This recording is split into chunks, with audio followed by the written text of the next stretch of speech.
Dan untuk membahas lebih dalam lagi pemirsa terkait dengan putusan ini, kita telah terhubung bersama dengan sejumlah narasumber melalui sambungan virtual, diantaranya Amsal Kristisi Tepu bersama dengan kuasa hukumnya William Raja Dev.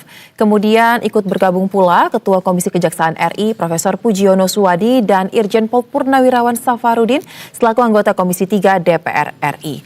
Halo, selamat malam Bapak-Bapak. Selamat malam. Baik, seperti kita masih menunggu beberapa narasumber lagi untuk bergabung, tapi tidak mengapa, kita akan mulai. Pak Safarudin, Anda dari Komisi 3 DPR kan tentunya juga menyoroti ya terkait kasus ini. Kami juga mencatat DPR kemarin Komisi 3 melakukan RDPU langsung bersama dengan Amsal Sitepu, meskipun dia hadir secara virtual. Nah, kita apresiasi, kita patut bersyukur dengan hasil vonis yang disampaikan oleh Majelis Hakim, di mana ini sesuai dengan harapan Komisi 3 ya, menuntut kebebasan atau kemarin setidaknya dihukum ringan, tapi ternyata diberikan vonis bebas. Nah, pertanyaan saya, Pak Safarudin, kasus ini menjadi pelajaran penting bagi kita terkait dengan bagaimana pekerjaan di bidang ekonomi kreatif ternyata sangat menarik perhatian juga, apalagi sekarang kan ekonomi kreatif tengah berkembang. Nah, lantas Pak Safarudin, Anda melihat dalam kasus ini, jika kita ingin memberikan kritik untuk lebih maju lagi ke depannya ya, di mana sebenarnya letak kesalahannya Pak dalam penanganan kasus ini sehingga akhirnya harus sampai dalam tanda kutip viral dulu, dapat atensi dari mana-mana dulu nih, baru akhirnya bisa menempuh keadilan substantif. Silakan. Ya, itulah. Kami dari Komisi 3 pada hari Senin tanggal 30 itu membuat suatu kesimpulan dalam rapat di Komisi 3 agar dipertimbangkan untuk dibebaskan. Jadi kami sangat mengapresiasi atas kebebasan Amsal Sitepu. Nah, kami dari Komisi 3 sangat mendukung pemberantasan korupsi, tetapi kan memang harus didasarkan oleh fakta-fakta yang kuat.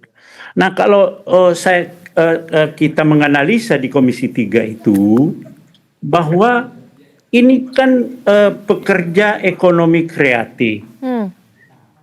Tidak bisa bahwa kegiatan-kegiatan yang dilakukan itu dinilai dengan 0 rupiah.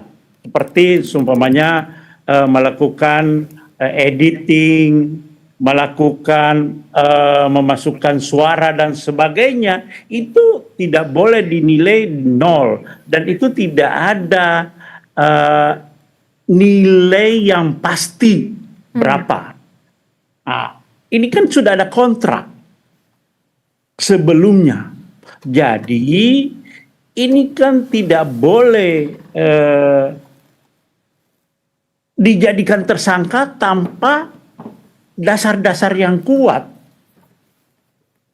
Karena kan sebetulnya itu juga perjanjian yang diawali dengan perjanjian, dan ke depan pelaku ekonomi kreatif ini kan anak-anak muda yang akan berkembang ke depan, sehingga diperlukan jangan sampai mereka menjadi presiden buruk ke depan, sehingga anak-anak muda ini tidak ada lagi yang akan melakukan langkah-langkah kreativitas di dalam industri kreatif ini ke depan. Ini kan anak-anak muda akan mempopulerkan desa yang ada di Karo itu, sehingga masyarakat tahu bahwa ada desa yang di sana begitu indah segala macam, tetapi kok malah jadi masalah. Nah, oleh karena itu dari Komisi 3 kemarin itu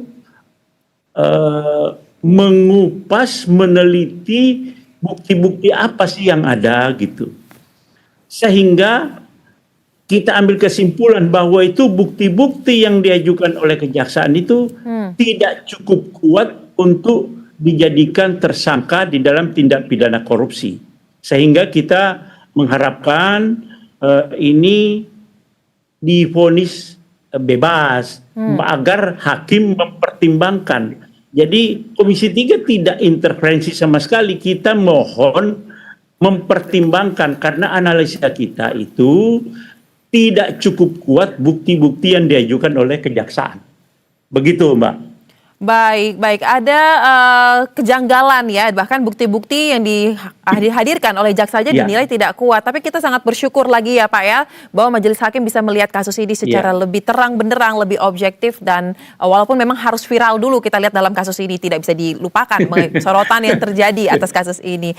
Nah, tapi Pak Safarudin, kalau kita lihat ya Pak ya, terkait dengan kasus ini lagi, ini kan terjadi setelah KUHP dan KUHP baru kita sudah resmi berlaku secara umum, secara nasional. Nah, tapi sepertinya semangat yang dibawa dalam penyelesaian kasus ini oleh teman-teman kita dari aparat penegak hukum ini masih kontras, masih tidak sejalan dengan apa yang menjadi aturan yang kita sepakati. Nah, apakah Anda melihat hal itu juga atau bagaimana nih Pak analisa Anda terkait dengan hal ini? ya. Di KUHP yang baru itu kan kita lebih mengedepankan tentang keadilan, ya, dengan daripada kepastian hukum. Artinya jangan sesuatu yang belum begitu cukup bukti segera disidangkan untuk mendapatkan kepastian hukum. Orang itu bebas atau tidak. Tetapi kan masalah keadilan. Harus diteliti betul bukti-bukti yang ada sehingga bisa diajukan sebagai pelaku tindak pidana korupsi. Ini anak-anak muda yang akan berkembang ke depan. Jangan sampai ekonomi kreatif kita ini ke depan anak-anak muda pada takut semua untuk melakukan langkah-langkah kreativitas sehingga bisa berkembang untuk ke depan. Ini kalau dipotong-potong begini terus sehingga anak-anak muda pada tidak ada semua yang mau berkreasi, Betul. menyebabkan ke depan itu menjadi presiden buruk gitu ya. Ya. Ketakutan, terjadi ketakutan, trauma untuk melakukan langkah-langkah ini gitu ke depan, Mbak. Baik, memang itu yang menjadi ketakutan kita bersama ya ketika kasus ini tengah bergulir, tapi kita patut bersyukur lagi ternyata seperti yang tadi vonis dikatakan ini menjadi harapan kita semua sehingga tidak ada presiden buruk ke depannya kita harapkan. Nah, sudah bergabung melalui sambungan virtual juga bersama dengan kami di Berita Satu Utama ada Amsal Sitepu dan juga kuasa hukum Bang William. Halo Bang Amsal, Bang William, apa kabar? Baik. Baik, Bang Amsal, kami sampaikan terlebih dahulu selamat atas vonisnya. Ini merupakan jawaban atas perjuangan dan juga doa-doa yang disematkan untuk Anda dalam kasus ini. Mungkin saat ini bisa disampaikan, Bang, seperti apa tadi proses persidangan dan juga apa yang Anda, kelegaan seperti apa yang Anda rasakan setelah akhirnya vonis bebas ini tidak menjadi impian, tapi benar-benar disampaikan di dalam ruang sidang tadi? Ya, terima kasih untuk kesempatannya dan yang pasti perasaan saya tadi ketika mendengar vonis bebas itu sangat senang, terharu dan saya kembali bilang ini semua terjadi bukan karena kehebatan saya itu bukan siapa-siapa, itu bukan kebaikan Tuhan yang mengirimkan orang untuk mau bersuara, meluangkan waktu, energi mereka untuk mendukung saya dalam memperjuangkan keadilan ini. Ya, itu Bu, terima kasih. Baik, nah kemudian dari kuasa hukum bagaimana melihat perjalanan kasus ini, Bang William? Kita lihat ya raut bahagia juga terpancar dari wajah Anda mendampingi klien Anda akhirnya bisa meraih vonis bebas. Apa yang menjadi catatan mungkin Bang William? Khususnya ini kan menjadi pembelajaran penting bagi bagaimana kasus-kasus yang akan terjadi ke depannya apalagi jika melibatkan para pekerja ekonomi kreatif. Baik, sebelumnya saya mau berterima kasih dulu kepada Komisi 3 yang saat ini dihadiri oleh Pak Safarudin sebagai dari fraksi mana Pak ya? PDIP. Oh, Pak. PDIP Perjuangan. Ya. Sebelumnya secara umum dari Komisi 3 kita sangat merasakan dukungan. Terima kasih Pak. Dan bisa kita ceritakan dari awal, ini kalau dari sudut pandang kami sebagai kuasa hukum mendampingi Amsal, ini dari tingkat penyidikan ini sudah ada yang menurut kami aneh. Tapi sayangnya keanehan itu, walaupun pada akhirnya happy ending seperti ini ya, tapi keanehan itu bisa kita bongkar itu di persidangan. Karena salah satu yang membuat perkara ini pada akhirnya menjadi terbongkar, kita mendapatkan berkas-berkas itu setelah pembacaan dakwaan. Termasuk juga berkas tentang perhitungan kerugian negara. Disitulah letak yang menurut kami ini paling luar biasa aneh. Disitulah yang kita lihat sekarang yang viral itu, banyak sekali yang dinilai 0. Setelah kita periksa saksi ahli yang menentukan itu, ternyata kita dapati yang menyatakan 0 ini bahkan tidak pernah orangnya diperiksa di penyidikan maupun di persidangan. Karena inspektorat sebagai penghitung ternyata menggunakan ahli lain untuk menghitung. Ahli lain ini siapa? Tidak pernah dihadirkan, tidak pernah diperiksa, juga kita tidak ketahui keahliannya apa sebenarnya. Jadi kita, wah ini luar biasa, tapi hasil perhitungannya dimasukkan, dikutip, diaminkan oleh, kalau sekarang kami bilang oleh oknum, dimasukkan ke dalam dakwaan. Ini kan luar biasa ini untuk penegakan hukum kita. Kalau hal-hal seperti ini kita biarkan. Apalagi sekarang yang menjadi korban ini adalah anak muda, adalah orang yang mencoba untuk mengaplikasikan kemampuan seninya, adalah orang-orang yang bekerja di bidang ekonomi kreatif. Ini kan luar biasa. Sudah banyak juga saya lihat, ini bisa jadi kita artikan menjadi instrumen untuk membunuh mimpi. Jadi luar biasanya setelah itu kita kembali kepada dukungan-dukungan tadi, mulai ini terbongkar dan masuk kepada Komisi 3, teman-teman dari Ekraf dan teman-teman dari Asosiasi Foto dan Video, begitu juga hakim majelis yang menyidangkan proses ini. Kami sangat bersyukur, semuanya sangat luar biasa. Sampai pada akhirnya, sampai hari ini kita lihat sendiri Amsal sudah keluar, kita sangat bersyukur, ini kemenangan kita semua. Begitu. Baik, benar. Ini adalah kemenangan untuk semua anak muda Indonesia, apalagi kita tahu dunia industri ekonomi kreatif tengah bertumbuh dengan pesat, sehingga yang tadi kita takutkan hal ini menjadi presiden buruk, ternyata ini tidak terjadi karena kebijaksanaan dari majelis hakim dalam kasus ini ya. Nah, saya ingin ke Bang Amsal, mungkin tadi kan kuasa hukum Bang William mengatakan bahwa sejak awal penyidikan sudah banyak dalam tanda kutip hal-hal aneh yang terjadi, bahkan sampai ke dalam dokumen-dokumen dakwaannya, saksi-saksinya juga, bahkan hasil auditnya. Bang Amsal, mungkin bisa diceritakan apakah memang Anda ketika dari awal kasus ini Anda mulai dipanggil, diperiksa hingga akhirnya sampai vonis ya, Anda mengalami banyak sekali mungkin intimidasi, kejanggalan-kejanggalan yang rasakan, karena kan kemarin Bang William mengatakan kepada kami juga sejak awal kasus ini bergulir Anda sempat tidak didampingi oleh kuasa hukum, tapi Bang William baru ada ketika kasus ini sudah berjalan. Nah, apakah ada perbedaan signifikan ketika saat itu hingga akhirnya vonis ini bebas, Bang? Yang pasti gini, saya mau sedikit menjelaskan dari awal ya. Jadi penyidikan pertama saya itu terjadi di bulan Maret 2025. Ya. Dan saya datang tanpa didampingi oleh penasihat hukum karena memang saya merasa 100%, bahkan 1000% saya ini tidak salah karena pekerjaan itu sudah selesai dan diterima dengan baik gitu, dan bahkan dipergunakan oleh pihak pemerintah desa. Dan kemudian pemeriksaan kedua saya itu ada di, bahkan di bulan Maret itu saya diminta untuk menjadi saksi ahli. Dan kemudian saya juga diminta untuk membuat video profil kejaksaan oleh Kasipitsus yang secara langsung di hadapan JPU yang sama. Dan penyidik yang sama juga ya, di bulan Maret.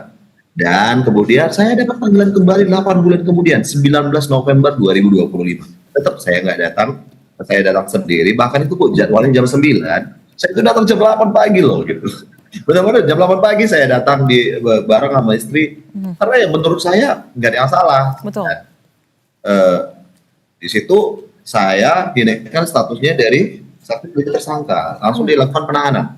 Disitulah saya menghubungin saudara William untuk menjadi penasihat hukum saya. Dan di situ ketika penahanan itu penyidiknya cuma bilang, Bang, dari laporan inspektorat ada kerugian negara yang disebabkan oleh pekerjaan abang gitu, tapi tidak diberikan datanya.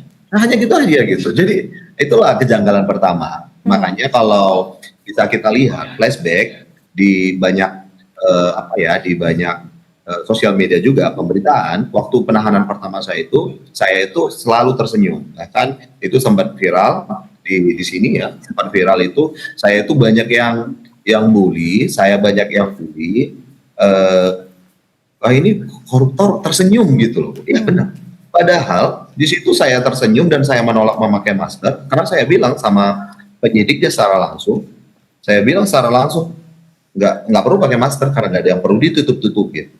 Dan yang pasti saya akan terus berjuang untuk memperjuangkan kebenaran ini, keadilan ini, karena saya tidak mencuri 1 rupiah pun uang negara ini. Jadi itulah saya dibawa langsung ke Rutan Kelas 1 Medan, Tanjung Besar Medan. Dan itu adalah proses-prosesnya berjalan di persidangan itu kita baru dapat LHP-nya gitu kan. LHP-nya itu yang pertama kali itu yang membuat saya sedih memang ketika saya melihat ide diberikan harga 0, editing 0, cutting 0 gitu kan. Tapi saya berharap ini akan menjadi perdebatan yang sangat baik di dalam persidangan. Tapi fakta yang mengejutkan adalah di persidangan ahli IT kan ini kan yang hadir ahli auditor menyatakan kan yang membantu dia menghitung kerugian negara ini kan ahli IT dari Kominfo Kabupaten Karo. Tapi ahli IT ini tidak pernah dihadirkan di persidangan. Wah, itu Bu. Jadi itu kejanggalan yang menurut saya sangat janggal gitu dan ketika para kepala desa dipanggil menjadi saksi, ini pertanyaan yang paling unik sebenarnya. Pertanyaan paling unik. Hakim ketua bertanya, apakah saudara Amsal selaku direktur CP Provinsi lain ini ada memberikan proposal? Serempak kepala desa menjawab ada, dan kemudian Pak Hakim majelis hakim bertanya kembali apakah berapa nilainya? Ya, para kepala desa menjawab 30 juta. Dan berapa yang kalian bayarkan? Para kepala desa menjawab 30 juta. Apakah saudara Amsal ada memberikan uang kepada kalian? Mereka serentak menjawab tidak ada, karena memang faktanya seperti itu. Dan hakim bertanya, pertanyaan terakhir, jadi kenapa dia bisa dipenjara? Para kepala desa menjawab tidak tahu gitu. Gini, jadi maksud saya gini Bu, yang punya anggaran aja nggak tahu, apalagi saya yang menjual, yang ada apa sebenarnya gitu. Ya, sangat aneh ya. Iya, sangat aneh. Baik, bahkan dalam persidangan saja hakimnya sampai mempertanyakan kenapa orang ini bisa berujung di sini kalau memang ternyata semua prosesnya sudah dilakukan secara profesional. Bahkan mereka pun mengakui bahwa sudah sesuai dengan kesepakatan gitu ya. Kenapa malah jadi ditarik ke kasus seperti ini ya? Ini menjadi suatu pertanyaan serius ini untuk kejaksaan kita nih, teman-teman di kejaksaan dan juga aparat penegak hukum kita. Bang Amsal, terima kasih untuk penjelasan yang sangat membuka mata terkait dengan kasus ini dari versi Anda ya, langsung yang mengalami ya. Nah, saya ingin tanggapan singkat mungkin dari Prof. Pujiono nih sebelum kita commercial break. Prof. Puji, apakah Anda juga melihat bahwa kinerja teman-teman kita, aparat penegak hukum di kejaksaan, sepertinya harus diperbaiki secara serius? Ini Prof. Puji, silakan. Ya, kalau kita pertama mengucapkan selamat ya kepada Bang Amsal ya. Akhirnya keadilan sudah berpihak kepada Bang Amsal dan juga kepada pengacara kuasa hukumnya, dan terima kasih kepada semua pihak termasuk Pak Safarudin dan kawan-kawan sehingga case ini bisa kemudian mendapatkan keadilannya. Dan penegakan hukum menurut saya memang butuh pengawasan dari banyak pihak sehingga penegakan hukum itu bisa berjalan dengan lebih baik lagi dan lebih objektif lagi. Itu satu. Nah, yang kedua, kalau kita lihat di sektor hilir ini perubahan paradigma dari teman-teman kejaksaan sejak berlakunya KUHP baru, bisa jadi bukan hanya kejaksaan tapi aparat penegak hukum yang lain itu belum bisa menyeluruh. Itu harus kita pahami.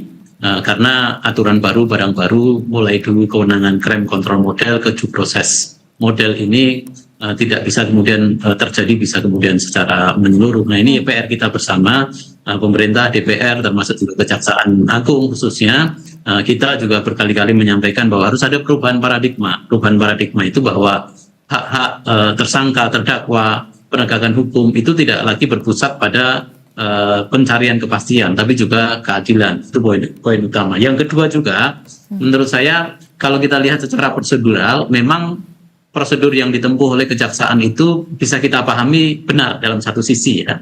Artinya angka kerugian negara yang dihitung oleh teman-teman di inspektorat itu sudah ada, tetapi kita melihat dari sisi keadilan tentu jadi bermasalah, sehingga kemudian yang kita harapkan di sektor hilir ini nggak boleh lagi ada amsal-amsal yang lain, Pak Safarudin. Mohon maaf ya, nggak boleh ada amsal-amsal yang lain. Yang harus kita perbaiki kemudian ke depan adalah di sektor hulu. Di sektor hulu apa regulasinya?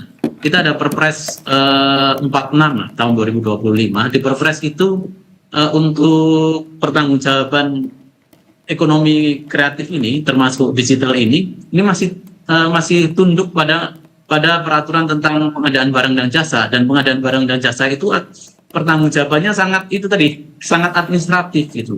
Nah, itu yang menurut saya harus diperbaiki. Perbaiki Perpres itu, kalau tadi saya diskusi mau diperbaiki tentang di peraturan menteri, saya pikir sekalian aja Perpres Pak Safarudin, biar kemudian kan karena ada Perpres nanti ada pengkhususan di pengadaan barang dan jasa untuk khusus ekonomi kreatif dan digital, sehingga pertanggungjawabannya itu tidak kemudian mengharuskan yang rigid betul ya. Yang penting adalah pekerjaan ini jadi, kalau kemudian pekerjaan ini jadi, ya sudah selesai dibayar.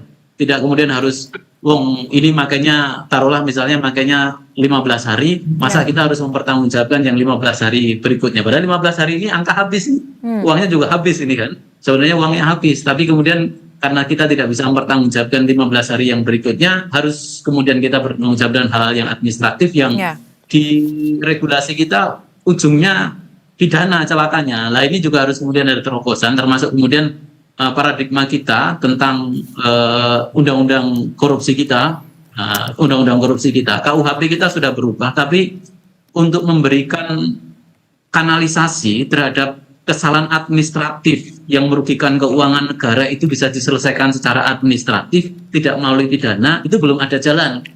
Jalannya ya restoratif justice, itu di pidana umum, bukan di pidana korupsi. Nah, mungkin ke depan juga harus kita pikirkan, hingga di sektor hulu itu ketika kita perbaiki, maka di sektor hilir ini nanti tidak akan ada amsal-amsal yang lain. Selama ini kita hanya mengandalkan kemampuan penegak hukum. Kalau kemampuan penegak hukum ini berdasar kebijakan saja, kebijakan, kepahaman, dan segala macam, jadi itu berbeda-beda. Betul, sangat subjektif ya, Prof ya. Ya betul, sangat subjektif. Tapi kalau di sektor hulu nanti kita bisa perbaiki, maka nggak akan ada lah amsal-amsal yang lain nanti. Dan terima kasih Mas Amsal yang sudah cukup tegar sejauh ini, sehingga kemudian ini menjadi perhatian kita bersama. Berkomitmen kita nanti ini ada Pak Safarudin juga selaku anggota Komisi 3 nanti bisa kemudian memperbaiki di sektor hulu nanti. Baik. Kita memang diskusi pada hari ini, kita harapkan pelajaran ini dari kasus ini menjadi suatu hal perbaikan, tidak hanya dari sisi hilir tapi juga dari hulu. Sangat banyak nih Pak Safarudin catatannya, apalagi Bang Amsal mungkin sebagai pejuang untuk teman-teman di ekonomi kreatif ini pasti sangat penting nih saran-sarannya untuk pemerintah dalam menyusun ya, karena kita tahu Kementerian Ekonomi Kreatif juga tengah menyusun terkait dengan bagaimana penilaian atas kerja-kerja di ekonomi kreatif. Tapi kita lanjutkan sejenak usai jeda yang satu ini, tetap bersama kami di Berita Satu Utama.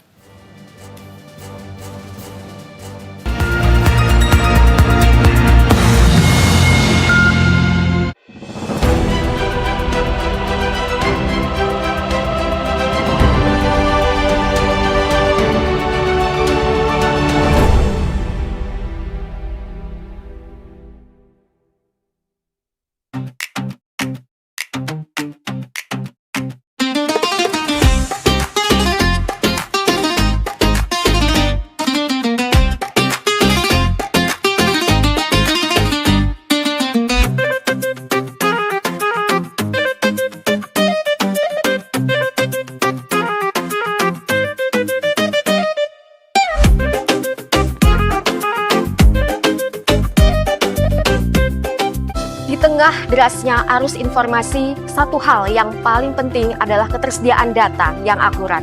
Data1.com hadir sebagai gerbang data yang menyajikan informasi akurat dan terpercaya. Referensi tepat untuk membuat keputusan bisnis, analisis fenomena, dan memperkuat fakta. Mulai dari isu ekonomi, politik, sosial, teknologi, semua dirangkum dalam kemasan data yang mudah dicerna dan dipahami. Karena keputusan besar selalu dimulai dari data yang benar. Mari mengeksplorasi. Data1.com, akurat dan terpercaya.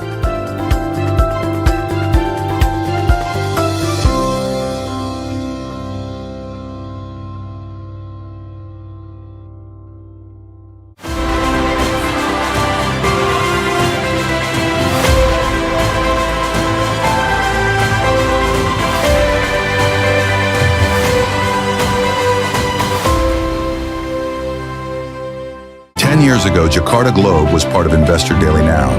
It's published every Friday in Investor Daily newspaper, sharing stories that introduce Indonesia to the world. Jakarta Globe, bring Indonesia to the world.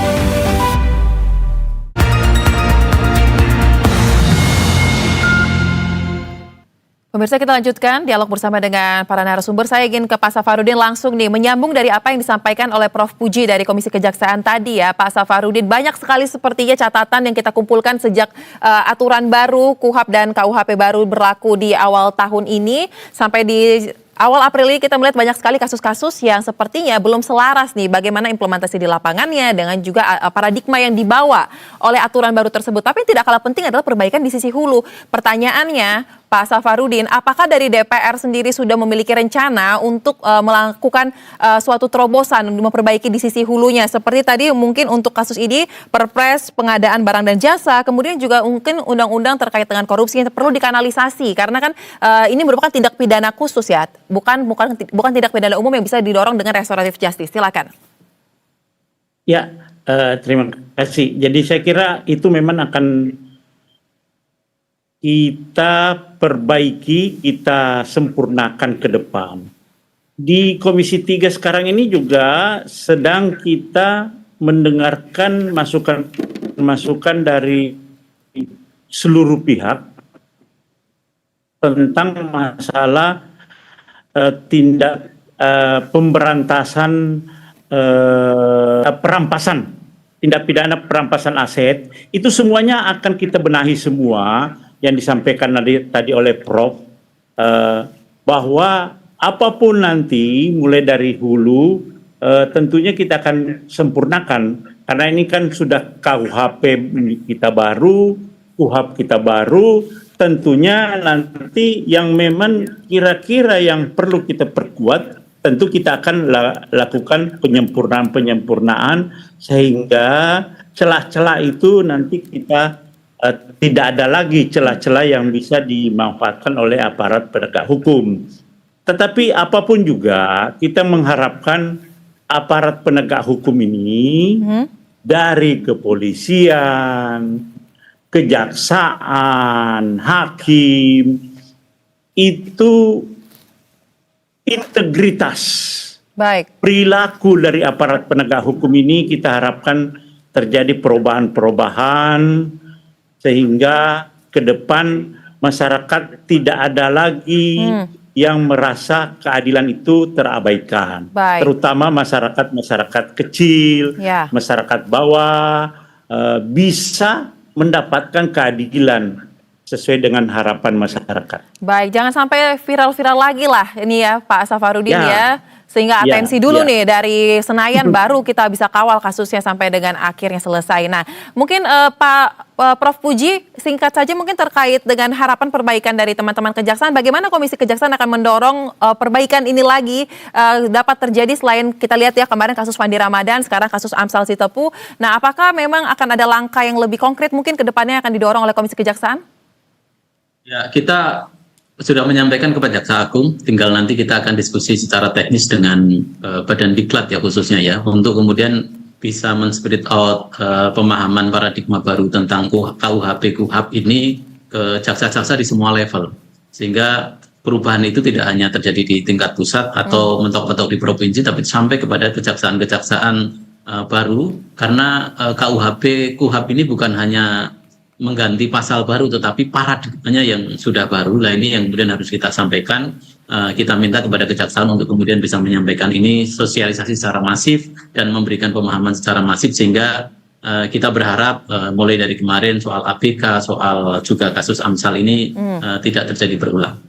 Baik, kita akan dukung dan kita kawal tentunya. Nah, Bang Amsal, ini kan kasus yang sangat memberikan catatan penting ya dalam perjalanan hidup dan juga karir Anda. Nah, setelah sampai di titik ini, Bang Amsal, kira-kira apa yang bisa Anda bagikan catatan terbesar ini dalam pengaruhnya dalam karir Anda ke depan dan harapan Anda mungkin bagi pemerintah seperti apa untuk menyikapi teman-teman yang bekerja di dunia ekonomi kreatif ini? Silakan. Yang pasti saya percaya segala sesuatu itu mendatangkan kebaikan, bahkan hal buruk pun akan mendatangkan kebaikan. Dan jika berbicara tentang harapan saya untuk teman-teman, masa depan teman-teman pejuang ekonomi kreatif yang lainnya, Saya berharap tidak akan ada lagi amsal-amsal lain, tidak akan ada lagi pejuang ekonomi kreatif lain yang dikriminalisasi. Dan saya selalu berharap dan saya sangat percaya masih banyak politisi-politisi yang berjalan dalam rel integritas dan memperjuangkan keadilan di negeri ini. Terkhusus hari ini saya tidak bisa tidak berterima kasih kepada Komisi 3 DPR RI, seluruh pimpinan dan anggota Komisi 3. Saya nggak berterima kasih karena saya mau bagikan sedikit pengalaman. Semalam itu saya ditangguhkan, Bapak Safarudin tahu. Saya ditangguhkan itu jam 4 sore, keluar dari rutan. Saya mendengar sendiri bagaimana Ketua Komisi 3 dan Pak Hinca itu berjuang keras agar saya tetap dikeluarkan karena kami kelamaan menunggu jaksanya apakah disengaja atau tidak, tapi Pak Habib bilang Amsal harus dikeluarkan detik ini juga. Karena saya sempat bertanya, kenapa harus terlalu dipaksakan kalau padahal hari ini saya akan sidang putusan, dan beliau berkata, karena ini esensinya bukan bicara 1 bulan atau 1 hari, karena keadilan itu tidak bisa ditunda walaupun 1 detik saja pun. Itu harus diperjuangkan secepat-cepatnya. Itu. Jadi saya mau berterima kasih untuk semua pihak dan saya percaya momentum ini akan menjadi momentum kebangkitan ekonomi kreatif yang ada di Indonesia. Amin. Ada yang mungkin ditambahkan, mungkin Bang William catatannya mungkin untuk perbaikan dalam proses-proses penegakan hukum ke depannya dan tidak lagi ada kriminalisasi terhadap amsal-amsal yang lain. Silakan Bang William. Baik, kalau harapan kami dari praktisi hukum mungkin ya ini pelajaran untuk kita semua. Apalagi sekarang sudah sangat harusnya kita sudah lebih ke arah substantif ya, yang seperti sering digaungkan di Komisi 3, yaitu ya harus menciptakan outcome yang memang baik, bukan secara formalitas saja. Jadi ini mungkin masih banyak teman-teman dari penegak hukum yang mungkin belum terbiasa, kalau bahasa saya lebih positifnya belum terbiasa. Yeah. Kita lebih fokus kepada formalitasnya bukan kepada hasilnya. Dan ini mungkin ya masih harus memakan waktu begitu. Tapi ya untuk kebaikan mungkin kita amsal bisa untuk pelajaran begitu. Baik, kita harapkan kasus ini benar-benar jadi pelajaran penting, perbaikan secara menyeluruh oleh seluruh pihak, dan paling penting tadi ya, seperti kata Prof. Puji, penegakan hukum memang patut diawasi oleh semua pihak agar bisa memenuhi rasa keadilan itu. Terima kasih untuk diskusi yang sangat menarik. Sekali lagi selamat untuk Amsal Sitepu atas vonis bebasnya. Salam sehat seluruh narasumber, selamat kembali beraktivitas. Digundang